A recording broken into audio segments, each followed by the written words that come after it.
Oke guys, assalamualaikum warahmatullahi wabarakatuh.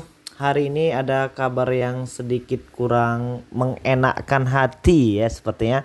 Karena beberapa waktu terakhir pada hari Rabu kita menerima surat dan membaca sebuah tulisan ya di website atau mungkin di Google tentang bahwasannya debt collector dari Kredit Pintar dan Sopintar yang ada di Shopee sudah melakukan penagihan langsung ke rumah debitur yang dianggap gagal bayar untuk menagih hutang-hutang ya.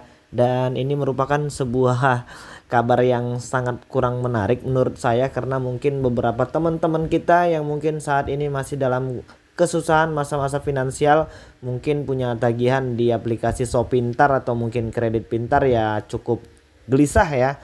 Karena apa, betul nggak, banyaknya pertanyaan yang masuk ke kita tentang debt collector yang masuk dan datang menjemput melakukan penagihan. Ini untuk di Kredit Pintar, dan kita pengen baca dulu tulisan dari Ibu Evi katanya ini ya. Jadi dia melakukan permohonan penghapusan denda kepada Kredit Pintar atau Sopintar pada tanggal 27 Oktober 2020. Di sini keterangannya, sebelumnya saya pengguna aplikasi Sopintar yang sekarang berubah menjadi Atom. Cicilan pokok saya setiap bulan di aplikasi ini jumlahnya Rp948.125, yang mana Rp359.177 adalah tagihan pembelian barang dan Rp588.948 adalah tagihan pinjaman tunai yang bekerja sama dengan Kredit Pintar. Pembayarannya selalu lancar ya. Namun pada cicilan terakhir, ibu itu harus menunggak karena ada pemotongan gaji akibat COVID-19 ya. Dan hampir semua kita merasakan efek dari pandemi virus corona saat ini. Atas tunggakan tersebut datang kolektor yang menagih ke rumah saya, dan akhirnya saya diminta melunasi tagihan tersebut dengan cara dicicil. Berarti sudah bisa dipastikan debt kolektornya datang ke rumah. Dan kita pengen tahu posisi rumah ibu ini di mana ya, yang didatangin sama debt collector tersebut. Setelah dicicil 3 kali, bulan ini saya sudah melunasi tagihan pokok saya. Hanya nominal dendanya yang masih muncul di aplikasi. Untuk itu melalui surat ini saya minta kepada pihak Kredit Pintar atau Sopintar agar denda tersebut dapat dihapus, karena denda ini masih menjadi beban buat saya dan sangat berat jika harus melunasi denda yang tiap hari terus bertambah, apalagi saya masih punya banyak hutang di aplikasi yang lain. Saya sangat berharap permintaan ini dapat dipertimbangkan, mengingat kondisi keuangan yang sedang sulit bagi banyak orang termasuk saya. Jadi ini tagihan ibu itu ya. Dan dia jatuh temponya itu sudah 114 hari dan sudah dikenai jumlah tagihannya itu sebesar 526.000. Dan ini juga sudah telat 126 hari, jumlah tagihannya, denda jatuh temponya itu 564.000. Lumayan banyak ya. Sebelumnya saya sudah menghubungi kolektornya yang datang ke rumah itu via WhatsApp, juga menghubungi Kredit Pintar dan Sopintar via email, namun tidak ada kejelasan.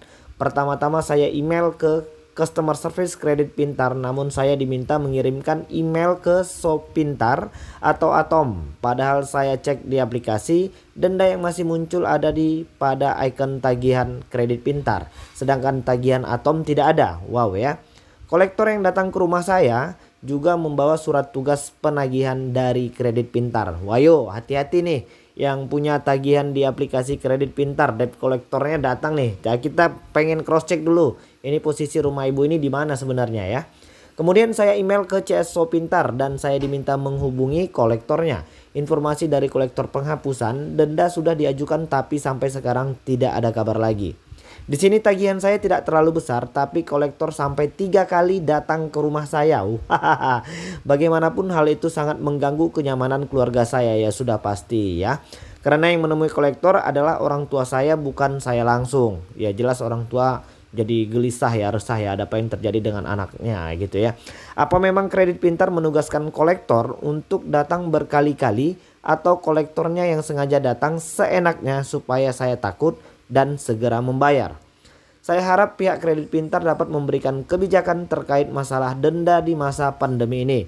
Saya sudah sangat berusaha untuk melunasi tagihan pokoknya dan saya akan sangat terbantu jika dendanya dapat dihapuskan. Benar. Saya belum bisa tenang, saya khawatir kolektor akan datang lagi untuk menagih dendanya. Semoga surat ini mendapat tanggapan yang positif dan solusi yang saya harapkan bisa diterima oleh Kredit Pintar. Jadi ini Ibu Evi Yunita yang tinggal di Jakarta Barat. Jadi kita udah pernah ngejelasin ya buat kawan-kawan yang punya tagihan hampir di semua aplikasi pinjaman uang online. Kalau yang masih berdomisili di Jakarta itu kita nggak jamin. Bisa saja sewaktu-waktu mereka datang ke rumah untuk melakukan penagihan. Jadi bagaimana Mas dengan daerah-daerah yang lain? Gimana Bang kalau dengan daerah lain? Kalau untuk di daerah lain kita belum dapat ada laporan ya, apalagi yang mungkin yang masih jauh-jauh dan hutang kita itu juga nggak seberapa. Hanya saja aku pengen pesenin ke kalian semua ya, pengen saranin ya kalau memang sudah ada rezeki ya silahkan langsung saja dibayar ya. Yang sudah OJK, yang masih ilegal itu memang pemerintah juga bilang nggak usah dibayar, katanya pinjam uang aja sebanyak-banyaknya di aplikasi pinjaman uang online ilegal. Jadi kalau untuk di Kredit Pintar dan Sopintar ini memang mereka sudah terdaftar di OJK dan AFPI dan ya mereka juga memang sudah ikutlah semua prosedur dan peraturan yang ditetapkan oleh OJK. Jadi memang ya kita sih gimana ya. Dan terus di sini tadi ada tanggapan sih langsung dibalas, ini dia. Atom ngebalas ya sama Ibu Evi ya. Kepada yang terhormat, kita baca dulu ini, dibalas ya, direspon sama pihak Atomnya. Kepada yang terhormat Ibu Evi Yunita Eka Putri, menanggapi surat Ibu Evi melalui website www.mediakonsumen.com pada tanggal 27 Oktober 2020 berjudul Permohonan Penghapusan Denda kepada Kredit Pintar atau Sopintar. Sebelumnya tim kami telah mencoba menghubungi Ibu Evi ke nomor yang terdaftar pada 28 Oktober 2020 pukul 9 pagi, namun tidak mendapatkan respon. Saat ini dapat kami sampaikan untuk email pertama yang Ibu Evi kirimkan dengan nomor tiket 354574. Hal tersebut telah kami respon untuk meminta bukti chat dengan tim penagihan terkait dengan adanya kesempatan dan kesepakatan keringanan pembayaran dengan pencicilan. Namun Ibu Evi tidak dapat memberikan hal tersebut.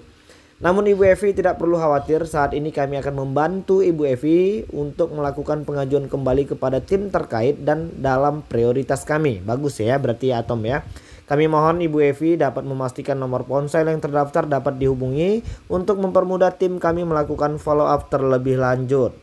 Pengajuan keringanan dapat dilakukan melalui tim customer service maupun tim penagih dengan ketentuan yang telah disepakati bersama.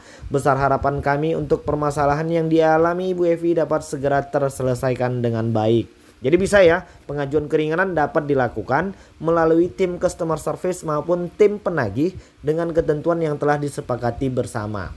Kami mengucapkan terima kasih atas informasi serta kepercayaan Ibu Evi untuk senantiasa tetap menggunakan produk Atom. Apabila ada informasi yang ingin ditanyakan kembali, dengan senang hati kami siap membantu. Silakan menghubungi kami melalui email. Itu ada emailnya, hotline-nya juga ada, Facebook, Instagram, Twitter ada. Lengkap semua, hormat kami. Customer Service Atom Indonesia. Jadi itu merupakan permasalahannya ya. Bu Evi ini sedang bukan gagal bayar sih, soalnya dia juga sudah bayar pokoknya. Hanya saja dia meminta keringanan biaya denda keterlambatan. Tadi udah kita lihat sama-sama sampai dengan 500 ribuan lebih ya. Jadi kalau dikalikan 2 udah hampir 1 juta. Dimana lagi masa-masa pandemi saat-saat seperti ini ya hampir semua orang merasakan kesusahan. Jadi buat teman-teman yang masih gagal bayar di daerah Jakarta, sepertinya ini bukan berita baik ya. Ini berita buruk untuk teman-teman yang mungkin terancam gagal bayar di Jakarta. Jadi mungkin itu dulu ya yang bisa aku sampaikan dan mudah-mudahan video ini bermanfaat. Jangan lupa untuk menekan tombol subscribe dan tanda loncengnya supaya kalian gak ketinggalan semua informasi-informasi terbaru seputar pinjaman uang online Indonesia di channel kita secara gratis. Jadi mungkin itu dulu. Assalamualaikum warahmatullahi wabarakatuh.